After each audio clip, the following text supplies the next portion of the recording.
అలాగే ఫస్ట్ ఒకటి చెప్పాలి, ఎవరిని ఫేవరెట్గా పెట్టుకోకండి. పెట్టుకుంటే ఈరోజు నిఖిల్కి ఏమవుతుందో అని చాలామంది టెన్షన్ పడుతూ ఉంటారు. నెగిటివ్ అవుతుందా పాజిటివ్ అవుతుందా అని. అలానే ఉంటుంది. అందుకే ఎవరిని ఫేవరెట్ పెట్టుకోకుండా షోని చూడండి, ఎంటర్టైన్ అవ్వండి, అంతే. నేను కూడా కౌశల్కి బాగా సపోర్ట్ చేసేవాడిని అప్పట్లో.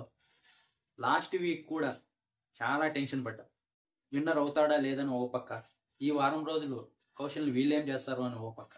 నిజంగా అందుకే అప్పటి నుంచి షో మటుకే చూస్తా, ఎవరిని ఫేవరెట్ పెట్టుకోను.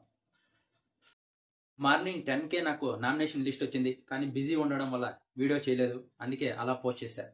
అందరూ 7 మెంబర్స్ ఉన్నారని నామినేషన్లో పోస్ట్ చేశారు, 5 మెంబర్సే ఉన్నారని నేను పోస్ట్ చేశాను. ఆ తర్వాత అందరూ చేంజ్ చేశారు.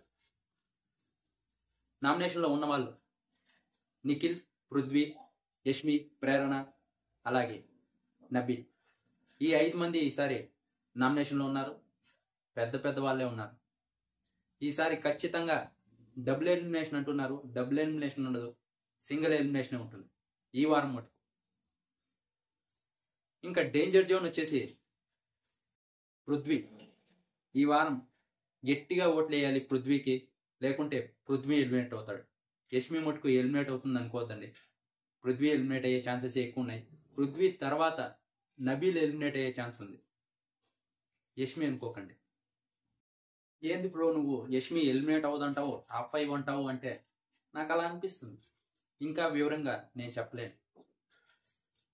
ఇంకా ఈసారి గౌతమ్ ఫ్యాన్స్ ఎవరైతే ఉన్నారో వాళ్ళ ఓట్లు ఎవరు ఎలిమినేట్ అవుతారో డిసైడ్ చేస్తాయి ఖచ్చితంగా.